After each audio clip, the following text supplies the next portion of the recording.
শরীয়তপুর জেলার নড়িয়া উপজেলায় দিন দিন বাড়ছে মাদকের উপদ্রব ও কিশোর গ্যাংয়ের প্রভাব। এর প্রভাবে নড়িয়া উপজেলার শিক্ষার পরিবেশ বিনষ্ট হচ্ছে এবং কিশোররা জড়িয়ে পড়ছে বিভিন্ন অপরাধে। বিঘ্নিত হচ্ছে সামাজিক নিরাপত্তা। এই অবস্থা থেকে উত্তরণের জন্য শরীয়তপুর জেলার সচেতন নাগরিক সমাজ কর্তৃক আয়োজিত হয় মাদক ও কিশোর গ্যাং প্রতিরোধ বিষয়ক শীর্ষক আলোচনা সভা। আলোচনা সভায় প্রধান অতিথি হিসেবে উপস্থিত ছিলেন নড়িয়া উপজেলা নির্বাহী অফিসার মোহাম্মদ আব্দুল কাইয়ুম খান। প্রধান আলোচক হিসেবে উপস্থিত ছিলেন নড়িয়া উপজেলার অতিরিক্ত police super doctor Ashiq Mahmud. বিশেষ আলোচক হিসেবে উপস্থিত ছিলেন সচেতন নাগরিক সমাজের প্রতিষ্ঠাতা ও আহ্বায়ক মোহাম্মদ পারভেজ মোশাররফ। অনুষ্ঠানে বিশেষ অতিথি হিসেবে আরও উপস্থিত ছিলেন সহকারী কমিশনার ভূমি ও নির্বাহী ম্যাজিস্ট্রেট লাকি দাস, শরীয়তপুর মাদকদ্রব্য নিয়ন্ত্রণ অধিদপ্তরের সহকারী পরিচালক মোহাম্মদ আব্দুল কাদের, নড়িয়া থানার অফিসার ইনচার্জ মোহাম্মদ আসলাম উদ্দিন মোল্লা, নড়িয়া উপজেলা বিএনপির সাবেক সভাপতি আলী হায়দার খান। এছাড়া উপস্থিত ছিলেন বিভিন্ন রাজনৈতিক দল, সংগঠন ও স্কুল কলেজের শিক্ষার্থীবৃন্দ।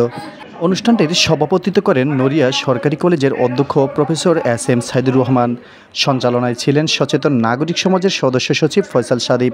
অনুষ্ঠানে বক্তারা মাদকের কুফল ও সমাজে এর ক্ষতিকর প্রভাবগুলো তুলে ধরেন।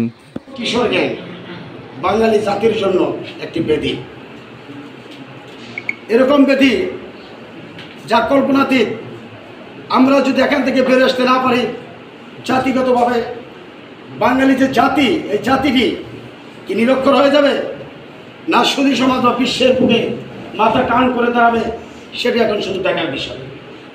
আমাদের এখন সর্বপ্রথম যুদ্ধ এবং সংগ্রাম হচ্ছে মাদক এবং কিশোর গ্যাং কারা, আমাদের এই সন্তান, তাদেরকে সেখান থেকে বের করে আনা।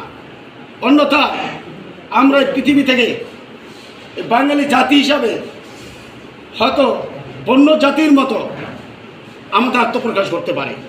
আমরা এই অবস্থায় বসবাস করছি। এখানে যারা অভিভাবকবৃন্দ আছেন, তাদেরকে কাছে আমার সবিনয় অনুরোধ, আপনারা সচেতন আসুন, আমরা সচেতন হই।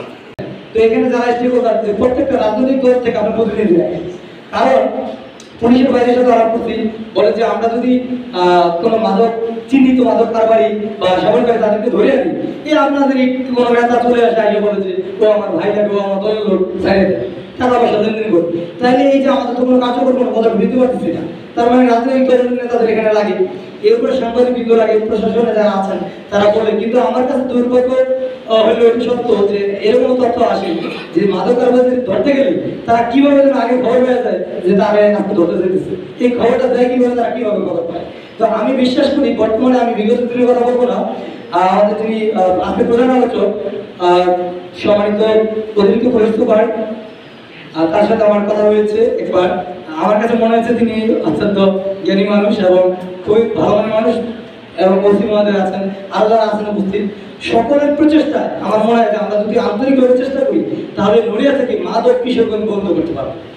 তো যাই হোক, 24-এর বাংলাদেশ মনে হয় বদিমুক্ত বাংলাদেশ, তাহলে মাদক থাকার কথা ছিল না। কিন্তু এখনো যদি মাদকের ব্যাপারে কথা বলতে হয়, এটা অত্যন্ত দুঃখজনক। আমরা এখানে বক্তারা অনেক কথা বলেছেন, প্রত্যেকটাই আমাদের জানা প্রয়োজন ছিল, কিন্তু তারপরে একটু পিছনে যাওয়া দরকার।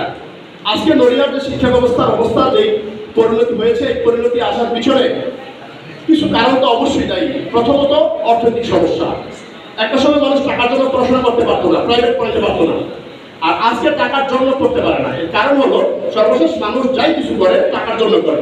পড়াশোনা করে চাকরি করবে এবং ভালো একটা চাকরি করবে, সেই চাকরি করতে গিয়েও যখন ঘুষ দিতে হয় তখন তো টাকা দরকার, তাই না? চাকরি বাকরির পিছনে ছুটে লাভ কি? আর বিগত সরকার মেধার মূল্যায়ন না করে, যে মেধার কারণে আজকে বাংলাদেশ 24-এর বাংলাদেশ, যে মেধার মূল্যায়ন না করে টাকার মূল্যায়ন করেছে। আমার মুরগির মতো ঝিমায়, আসলে অসুস্থ মুরগি এটা ঝিমাইতে থাকে। আবার কিছু মানুষ গেলে উৎফলতা বৃদ্ধি পায়, দৌড়াদৌড়ি লাভ করতে এটা তারা পছন্দ করে, যার ফলে আমাদের যে সময় অনুযায়ী খাদ্য নষ্টের কথা বললাম, আমরা যথাসময়ে খাদ্য গ্রহণ করতে পারি, অধিক রাত্রে ঘুমাই, আবার দিনের বেলায় বেশি 11টা-12টা বিভিন্ন কারণে আমাদের খাদ্য নষ্ট হয়ে যায়, আমরা খাদ্য গ্রহণের ক্ষমতা চলে যায়। অনেকে আবার মনে করে যে এখানে যারা আমরা উপস্থিত আছি, আমরা সকলেই জানি যে মাদকটা যে আমাদের জন্য ক্ষতিকর, আমাদের সমাজের জন্য ক্ষতিকর। এবং শুধু তাই না, যারা মাদক বিক্রি করে যারা মাদক গ্রহণ করে তারাও জানে যে মাদকটা তার শরীরের জন্য বা তার জন্য ক্ষতিকর, সমাজের জন্য ক্ষতিকর জানে, কিন্তু তারপরেও তারা আসলে একটা সুসাইডাল কেসের মতো এই মাদকের সাথে জড়িয়ে পড়ছে। এখন এই অপরাধ থেকে কিভাবে আমরা সমাজকে রক্ষা করতে পারি সেই বিষয়ে আলোচনা হয়েছে। আসলে আমাদের সমাজে একটা হোলিস্টিক অ্যাপ্রোচ প্রয়োজন, সকলের এখানে অংশগ্রহণ প্রয়োজন। পুলিশ যেমন মাদকদ্রব্য নিয়ন্ত্রণ অধিদপ্তর যারা আমরা কাজ করি, আসলে আমাদের কাজ দ্বারা আসলে মাদকটা আমরা কিন্তু রেগুলার মাদকের বিরুদ্ধে মামলা অভিযান পরিচালনা করছি, কিন্তু দেখা যাচ্ছে কি যারা এই মাদকের সাথে জড়িত হচ্ছে, যাদের মামলা হচ্ছে, এরা আবার বের হয়ে আবার একই কাজ করতেছে। এইভাবে যদি আপনার সন্তানের সাথে আপনি সম্পর্ক করতে পারেন তাহলে অবশ্যই আপনার সন্তান মাদকাসক্ত হবে না। দ্বিতীয় বিষয় হলো, যে গার্জিয়ানগুলো আমার কাছে আসছে, আমি বলছি যে একটা সময় ছিল আমরা মনে করতাম মাদক বা এসব সিগারেট টিগারেট এরা হচ্ছে দুই শ্রেণীর লোক খায়। এক হচ্ছে বড় লোকরা খায় সিনেমায় দেখে একটু ফ্যাশন করে সিগারেট টিগারেট, এরা একটা ভাবের জন্য হবে এরকম, জমিদাররা হুক্কা টানে একটা ফ্যাশন।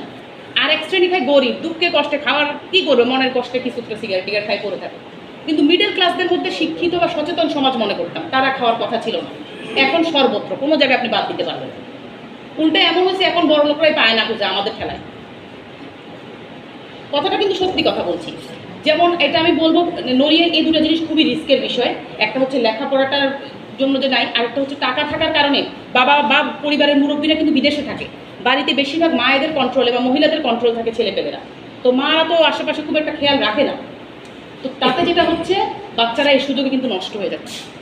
আমাদের মাদক দ্রব্য থেকে আমরা কুরআন শরীফে সূরা বাকারায়ও কি বলা হয়েছে যে এটিতে যা অপকার তার পরিমাণই বেশি।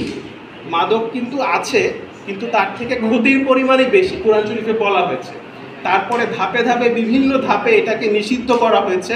এটা আমাদের মহানবী হযরত মুহাম্মদ সাল্লাল্লাহু আলাইহি ওয়াসাল্লাম বলি কুরআন শরীফে বিভিন্ন আয়াত থেকে যে নেশার কারণে আমাদের ইবাদতে ব্যাঘাত ঘটে, নেশার কারণে সমাজে বিভেদ তৈরি হয়। তো এই বিষয়গুলোর কারণে আমাদের ধর্মীয় দৃষ্টিকোণ থেকে একটা নেগেটিভ বিষয় আছে, এবং এটি এসে খমর শব্দ থেকে, তাই না, যার মানে লুকিয়ে রাখা বা কোনো কিছু গোপন করা, নেশা জাতীয় দ্রব্য।